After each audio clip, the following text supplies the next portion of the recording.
जो आपको प्रथम मंत्र दिया जाता है वो इन कमलों से हमने बरी होना है, इनसे नो ड्यू सर्टिफिकेट प्राप्त करना है। तो इन मंत्र के जाप जो दास ने आपको बताए हैं, एक दिन में 108 मंत्र, कोई घने नहीं होते, करके देखियो। तो कई भागों में कर ले, एक बार नहीं कर सके 10 कभी कर ले, 20 कभी कर ले, फिर 20 कर ले, यानी 3 भागों में कर ले, 4 में कर ले। लेकिन एक बार अभ्यास पड़ा फिर तो आप पढ़े ना जा, कई माला फेर दोगे। तो जितना करोगे उतना ही अच्छा है।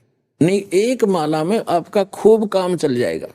और फिर ये सतनाम का जाप 2 अक्षर का।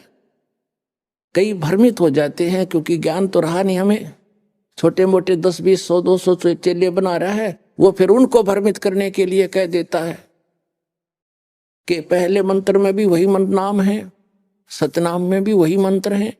ये क्या मंत्र मेरे से यही मिलते हुए कर रहा है एक बकवाद। अरे भले आदमी, यदि तू ही ऐसा गुणी होता तो यहाँ आने की क्या जरूरत थी तुझे। अपन आत्माओं जैसे एक लड़की के पिता का नाम हरि सिंह और पति का नाम हरि सिंह, तो हरि सिंह उस नाम से नहीं, वो किसका मंत्र है। अब जब उसको पूछेगा तू किसकी बेटी है, हरि सिंह की, तो वो कहाँ उसकी सुरती जाएगी अपने पिता पे। और फिर कहेगा, पूछेगा आप किसकी पत्नी हो, हरि सिंह की। वो हरि सिंह कौन और वो हरि सिंह कौन, नाम एक है लेकिन वो व्यक्ति 2 हैं, और उनके गुण और उनके नाते में भी अंतर है। इसी प्रकार जो मंत्र आपको दिए जाते हैं, दास जो मंत्र दे उसने ब्लाइंड फेथ करके देखो, ये प्रमाणित है। सब महापुरुषों ने जिनको मोक्ष प्राप्त हुआ उन्होंने भी यही जाप किया। ये आपके रूबरू कई बार कर लिया, रह कर और भी करते रहेंगे आपको दृढ़ विश्वास कराने के लिए। तो इससे क्या हो गया कि उस सच्चिदानंद घन ब्रह्म परम अक्षर ब्रह्म के पाने का ओम तत्सत, ये 3 मंत्र के जाप का निर्देश है, नथिंग एल्स। निर्देश का अर्थ है डायरेक्शन, अग्रम मग्रम नहीं, विकल्प नहीं इसका, फिर कोई और मंत्र नहीं है। कबीर परमेश्वर जी की असीम रजा से पुण्यात्माओं, आप ये सत्यनारायण कथा सुनने के लिए उपस्थित हुए। अभी तक हमने जिन भी भगवानों को सत्यनारायण मान करके साधनाएं की, वो हमारी अबोधता थी, हमें ज्ञान ठीक से नहीं मिला था। हम श्री विष्णु जी को सत्यनारायण मानकर उनकी कथा सुना करते थे। सत्यनारायण का अर्थ है सत्य माने अविनाशी, नारायण माने यानी भगवान परमात्मा जो जल के ऊपर विराजमान होने वाला। नार माने जल, आयन माने उस पर आकर के विराजमान होने वाला, उसको नारायण कहते हैं। तो सत्य माने अविनाशी, नारायण माने परमात्मा, वो भगवान जो जल के ऊपर आकर विराजमान होता है, वहां निवास करता है। तो श्री विष्णु जी सतोगुण भगवान हैं, ये नासवान हैं। श्री देवी पुराण सचित्र मोटा टाइप गीता प्रेस गोरखपुर से प्रकाशित के 123 पृष्ठ पर उसमें स्पष्ट लिखा हुआ है, विष्णु जी कहते हैं अपनी माता दुर्गा से कि तुम शुद्ध स्वरूपा हो, ये सारा संसार आप ही से उद्भासित हो रहा है। मैं ब्रह्मा और शंकर आप ही की कृपा से विद्यमान है। हमारा तो आविर्भाव माने जन्म और तिरोभाव मीन मृत्यु होती है, हम अविनाशी नहीं। तो हमने गलती से इस चतुर्भुजी भगवान विष्णु जी को सत्यनारायण मान लिया, हमारे धर्म गुरुओं को ज्ञान नहीं था।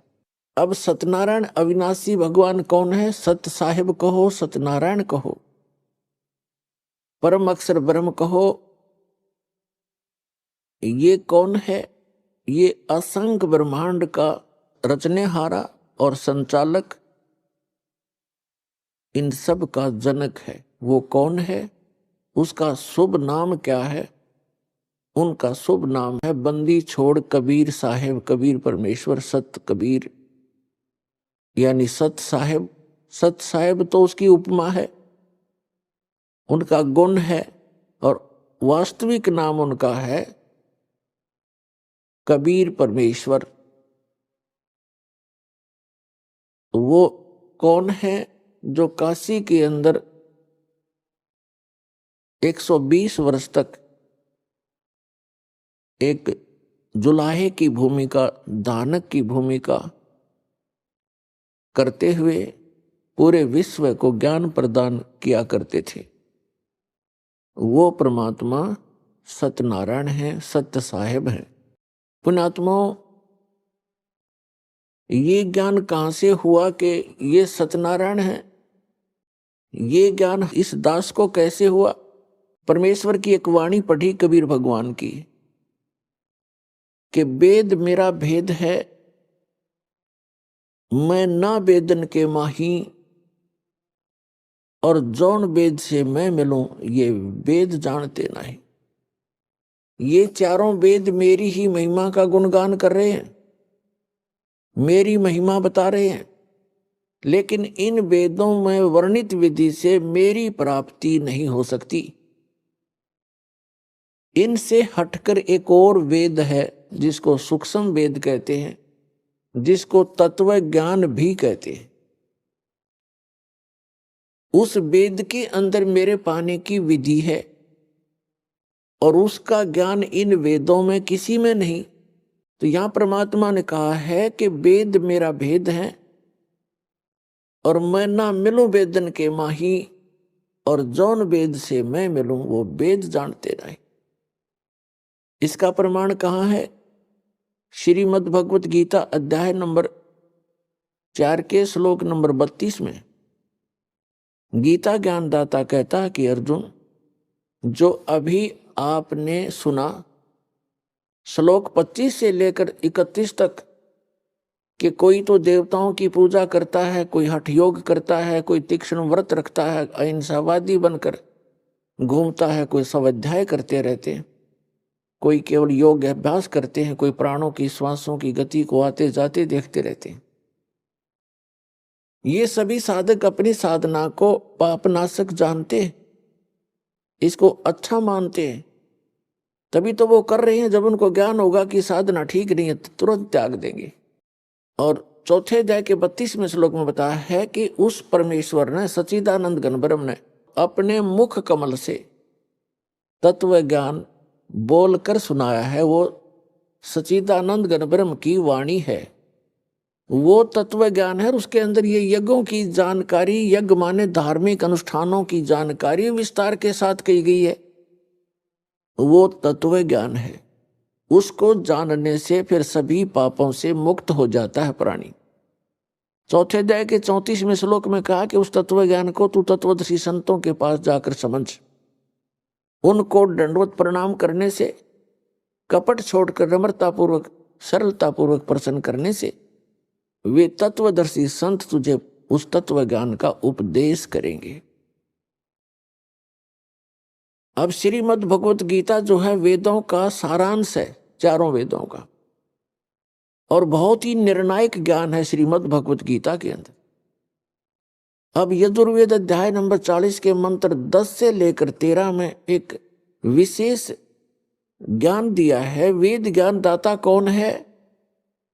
यही जो गीता ज्ञान दाता है। वेद में कहा है कि कोई तो परमात्मा को संभवात माने जन्म लेने वाला अवतार रूप में मानता है, जैसे श्री राम, श्री कृष्ण या अन्य 9-24 जो अवतार माने जाते हैं, ऐसे मानता है। कोई कहता वो जन्म लेता ही नहीं, असंभवात है। इसकी जानकारी तत्वदर्शी संत देते हैं, उनसे सुनो। इससे सिद्ध हो गया कि वेद में वो ज्ञान नहीं है।